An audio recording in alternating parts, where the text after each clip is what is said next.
The film begins with a couple, Simon and Sarah, enjoying a romantic dinner at a restaurant to celebrate Sarah's pregnancy with their first child. While they are busy choosing the menu, Sarah notices strange behavior from an old woman who keeps staring at her from a distance. When Sarah looks away for a moment, the old woman disappears from her table. I'm so sorry. It turns out she is now outside the restaurant, staring at Sarah while holding a candle, which she blows out directly in front of Sarah's eyes. After returning home from the restaurant, Sarah begins to feel unusual symptoms in her body. The discomfort intensifies until she eventually vomits. Didn't shine the light. The next day, while they are on their way to visit a friend, Sarah starts telling Simon about the old woman who stared at her suspiciously the previous night. Since then, she has felt something strange in her body. Simon tries to calm her down, suggesting that the discomfort is most likely caused by the pregnancy, not the old woman. During the trip, Sarah suddenly feels nauseous and asks Simon to pull over for a moment.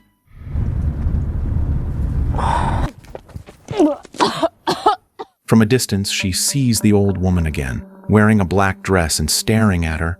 But once again, as Sarah's gaze is distracted by Simon surprising her, the old woman vanishes without a trace. Simon urges her to get back into the car and they continue their journey. Eventually, they arrive at the home of their old friend, Dustin, who lives with his wife, Melissa. As they gather, they discuss many things, including Sarah's experience of being disturbed by the old woman's gaze. Since the incident, Sarah has felt different, and her body doesn't feel normal. She is convinced that what's happening isn't just pregnancy-related. Dustin and Simon believe it might all be due to stress and pregnancy hormones.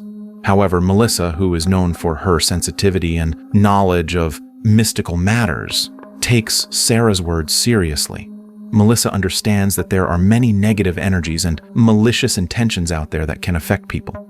Acknowledging this, Melissa suggests a way to uncover the truth. She proposes they use a Ouija board, a tool to communicate with spirits, to dig deeper into what's happening to Sarah. Along with the Ouija board, they also prepare candles for each person. These candles are lit one by one and serve as detectors. If a spirit comes near, the flame will flicker or even go out. They begin using the Ouija board, attempting to contact the spiritual realm and seek answers about the disturbance surrounding Sarah. However, after some time, there is no sign or response from the board. Spirit, if you're harassing Sarah, tell us why. Unbeknownst to them, a terrifying entity is already lurking very close to Sarah, yet its presence is completely invisible to everyone in the room. After waiting for quite some time without any results, they decide to stop the session. Sarah, exhausted from the long journey, chooses to rest in the room Melissa had prepared for her. Meanwhile, Simon and Dustin stay up, spending time chatting and enjoying some liquor. On the other hand, Melissa, who begins clearing the Ouija board and the still-lit candles, is suddenly shocked to see that Sarah's candle has completely burned out. The other 3 candles remain fully intact and burning steadily, even though they were all lit at the same time. This makes Melissa feel that something is not right. How could only Sarah's candle burn out so quickly? She immediately goes to Simon and Dustin to tell them what she just discovered. Melissa is convinced that a malevolent force is trying to harm Sarah. Without wasting time, the 3 of them rush to Sarah's room to check on her. They are stunned to find Sarah sleeping while standing directly in front of the bedroom door. Simon explains that Sarah has never had a history of sleepwalking. Sarah! I don't think she ever went in the room. Moments later, Sarah is already lying in bed. Once she's fully conscious, the 3 immediately ask if she has ever experienced sleep disturbances before. Sarah, confused, says she never has. Seeing the concerned expressions on their faces, she asks what's going on. They explain that she stood at the door for hours while asleep. Since it's already late, they agree to discuss it further the next morning. Later that night, after everyone has fallen asleep, Simon suddenly wakes up and sees something strange. Sarah's crucifix necklace floating near the ceiling before falling and hitting him in the face. Shocked and confused, Simon quickly gets up and heads to the bathroom to wash his face, hoping what he saw was just a hallucination caused by fatigue. But as he's washing his face, Sarah suddenly appears behind him, acting very strangely. She becomes aggressive and tries to attack Simon. He quickly shuts the bathroom door in an attempt to protect himself. In the struggle to close the door, one of Sarah's fingers gets caught and is severed. Still in shock, Simon asks what's happening to Sarah and why she suddenly attacked him in such a violent way. Before Simon can process what just happened, the atmosphere around him suddenly turns pitch black, leaving only a faint glow from the match he lights. Simon begins to explore this strange place, not knowing how he got there. Along the way, he is startled by the sudden appearance of Melissa and Dustin. The mood becomes increasingly tense when Dustin unexpectedly pulls out a knife and slashes Melissa's stomach. Terrified, Simon backs away from them. Not far from there, he sees Sarah lying on the floor, surrounded by lit candles. He looks at Sarah's stomach, which has been ripped open, and her unborn baby is gone. It turns out the fetus is now in the hands of the same old woman who appeared at the beginning of the story. The woman is eating their child. All of this is actually happening inside Simon's subconscious. In the real world, Simon's body is experiencing violent seizures.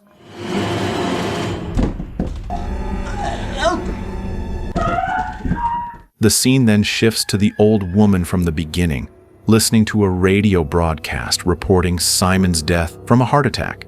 In the same report, Melissa is found in critical condition with abdominal injuries and is rushed to the hospital, while Dustin survives without any wounds and is now being questioned by the police regarding the bizarre events of that night. However, the biggest mystery is the disappearance of Sarah, the only one not found at the scene. Her whereabouts remain unknown, with only one clue left behind: a severed human finger lying next to Simon's body, believed to belong to Sarah. No one knows that the chaos that struck them all originated from the old woman. She is not an ordinary human, but a witch who deliberately targeted Sarah after discovering she was pregnant.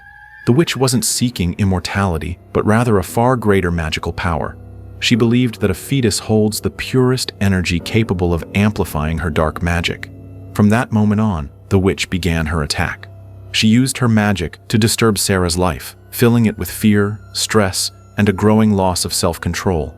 The strange behaviors and unexplainable events surrounding Sarah, including the tragedies that befell Simon and Melissa, were all part of the witch's grand plan.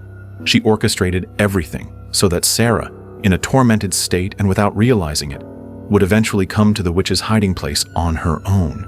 Once the witch successfully lured Sarah into her trap, she immediately took the fetus from Sarah's womb and devoured it.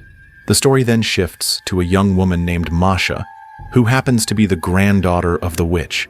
She currently lives in a house with her only close friend, Rachel. To most people, Masha is considered strange and hard to understand. Rachel is the only person who truly accepts her for who she is. Having developed a strong sense of trust, Masha begins to open up and reveals her family's secret to Rachel. She comes from a lineage of witches, and her grandmother, now 93 years old, is gravely ill. Masha knows that when her grandmother dies, the witchcraft she possesses will be passed down to her. It's a heavy burden, but also a destiny she must face. Hearing about Masha's family history, Rachel, feeling uncomfortable, tries to change the subject by talking about her ex-boyfriend, who was extremely possessive. Her ex used to control every aspect of her life, from constantly checking her phone to following her wherever she went. His behavior made Rachel feel trapped and uneasy, so she ultimately decided to end the relationship for the sake of her freedom. The next day, Masha visits Rachel's workplace. She's greeted by the receptionist, who informs her that Rachel isn't around. Instead of leaving, Masha casually chats with the receptionist and starts talking about Rachel's past with her ex-boyfriend, a story that was deeply personal and had never been shared with anyone at the office. The gossip spreads quickly through the workplace. Soon, Rachel's colleagues are whispering behind her back, creating a tense and uncomfortable environment. When Rachel returns from lunch, she realizes that many people know her personal secret. It doesn't take long for her to find out that Masha was the one who leaked the story.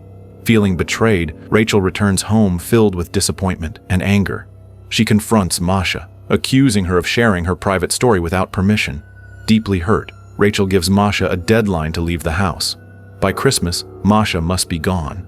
Rachel plans to visit her mother for the holiday, and when she comes back, she doesn't want to see Masha in her home anymore. Nightfall arrived without notice. As Masha slept, she suddenly had a vision of her grandmother, who had just passed away.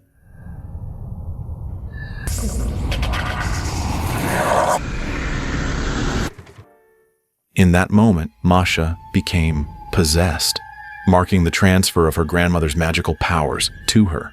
Curious and eager to test her newfound abilities, Masha decided to attend a Christmas party hosted at a local resident's house. Coincidentally, Dustin and Melissa were also present at the party, still grieving Simon's death. As the crowd thinned out, Masha suddenly turned aggressive and attacked a female guest in the bathroom while whispering strange incantations.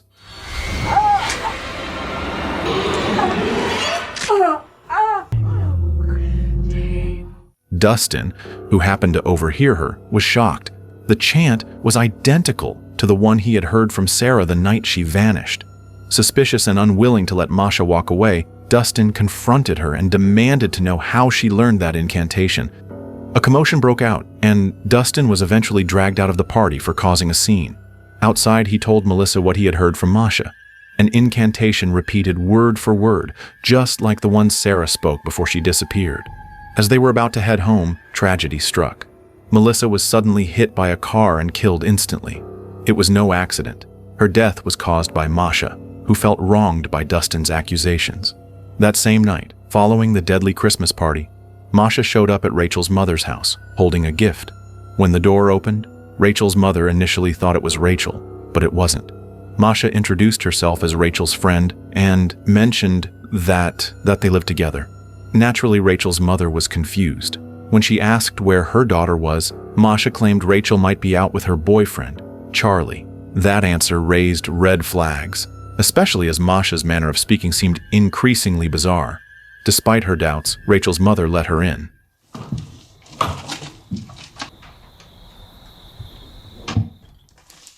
I have been trying to reach her. As Masha sat in the living room, she asked Rachel's mother to open the gift she had brought. Feeling uneasy, Rachel's mother tried to call her daughter but got no answer. She went to the kitchen to retrieve a knife she had hidden in her clothes for protection, then returned to Masha, who kept insisting the gift be opened. Eventually, Rachel's mother gave in and opened the gift, only to find a rabbit inside with the name tag, Rachel. Unbeknownst to her, Masha had used her magic to turn Rachel into a rabbit as punishment for being kicked out of the house. At first, Rachel's mother didn't believe the story and planned to call the police because of Masha's disturbing behavior. But to prove the rabbit was indeed Rachel, Masha killed it, then used her magic to return Rachel to her original form. Seeing her daughter's lifeless body, Rachel's mother screamed in horror. She ran to the garage to call the police, but Masha killed her using magic before she could make the call.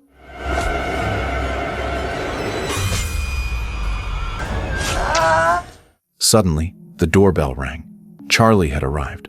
Masha overpowered him with her magic, tying him up on a bed and rendering him paralyzed.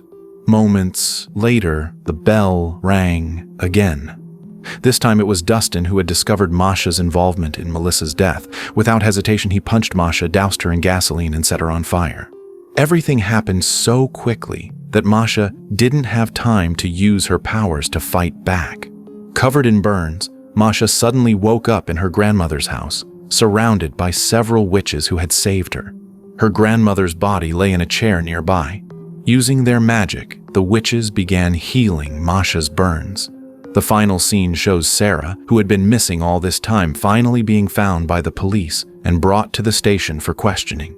When a detective asks her what happened, Sarah calmly replies that a witch ate her baby. Suddenly, the lights in the room go out, creating a tense and eerie atmosphere. The detective panics, but Sarah begins to laugh as the ghostly figure of Masha's grandmother appears, standing directly behind him, and the story ends.